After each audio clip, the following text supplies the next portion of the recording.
नमस्कार साथियों, मैं हूं Pramod Kumar Kandwal intensive spiritual group से। संसार का ज्ञान हम पैदा होने के पश्चात ही प्राप्त करने लगते हैं। जब बच्चे का जन्म होता है तो वह दूध पीना तो पिछले जन्म के ज्ञान के अनुसार पीना शुरू करता है, मगर धीरे धीरे जैसे बच्चा बड़ा होता है उसको सिखाया जाता है ABCD ए आ। घर के अंदर जो वस्तुएं होती हैं उसका नाम उसे बताया जाता है और धीरे धीरे वो उसको सीखने लगता है। तो ये संसारिक ज्ञान जो हमें अपने माता पिता, समाज, स्कूल से मिलता है, यदि हम इसका मनन करें तो इस संसारिक ज्ञान का जितना हमें फ़ायदा इस संसार को चलाने के लिए होता है, उससे ज़्यादा नुकसान इसका हमें आध्यात्मिक पथ पे आगे बढ़ने में होता है। यदि संसारिक ज्ञान को हम संसार की आजीविका के लिए, वर्तमान जन्म को गुजारने के लिए ही करें तब तो ठीक है, लेकिन जब हम इसके आगे बढ़ते हैं, इसका संग्रह करने लगते हैं, चाहे वो धन हो, यश हो, मान सम्मान हो, विचार हो, तो ये फिर संग्रह हमारी आध्यात्मिक जागृति में, हमारे आध्यात्मिक विकास में बहुत बड़ी बाधा बन जाता है। बाहरी पदार्थों को तो हम छोड़ सकते हैं, मगर सूक्ष्म रूप से प्राप्त इनका ज्ञान छोड़ना हमारे लिए मुश्किल हो जाता है।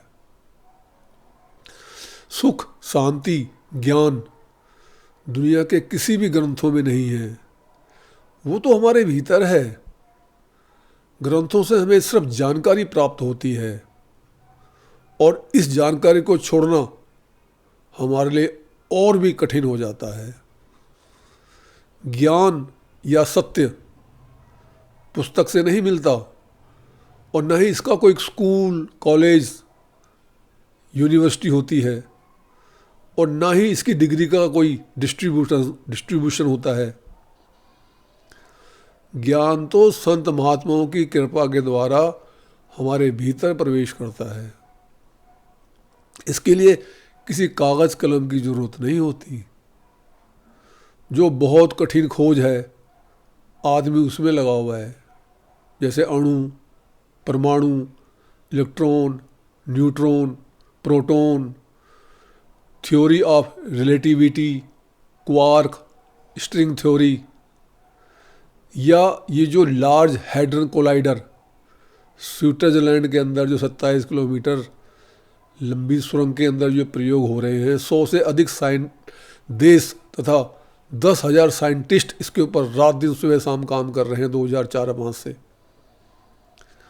उसके अंदर प्रोटॉन की टक्कर प्रोटॉन से करवा रहे हैं, खोजने का प्रयास कर रहे हैं कि ब्रह्मांड कैसे बना है,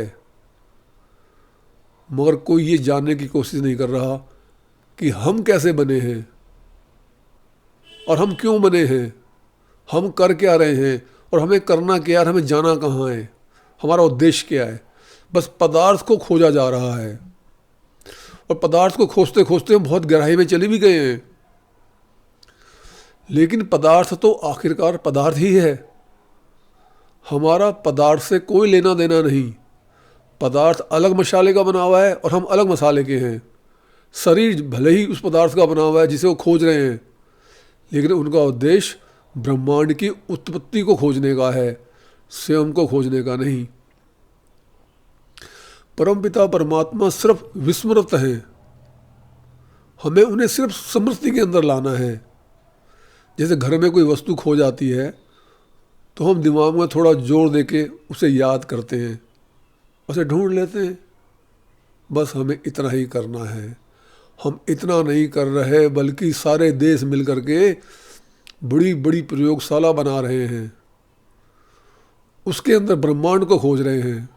लेकिन आज तक किसी ने ऐसी कोई प्रयोगशाला नहीं बनाई जिसके भीतर वो स्वयं वैज्ञानिक जाकर उसे खोजें। तो वैज्ञानिकों की जो पहुँच है वो तो परमात्मा तक हो ही नहीं सकती, क्योंकि वो ब्रह्मांड खोज रहे हैं, प्रभु को नहीं खोज रहे। और ब्रह्मांड के अंदर सिर्फ ब्रह्मांड ही मिलेगा। परमपिता परमात्मा की उपस्थिति इन पंच तत्वों से ऊपर है, और इसकी शिक्षा सिर्फ हमें संत महात्मा के द्वारा ही उपलब्ध होती है। संत महात्मा ही हमें ये सिखाते हैं कि हमें किस प्रकार अपने भीतर घुसना है, और उसकी टेक्निक हमें नाम जप और ध्यान के द्वारा हमें बताते हैं, जिसके लिए हमें किसी प्रकार का कोई एक्सपेरिमेंट करने की ज़रूरत नहीं है, किसी भी सांसारिक वस्तु की ज़रूरत नहीं है। बस स्वयं हमने उनके अनुसार जो उन्होंने हमें दिशा निर्देश दिए हैं अपने भीतर एंट्री करनी है, और हम जिस उद्देश्य के लिए यहाँ पे आए हैं उसे पा लेते हैं।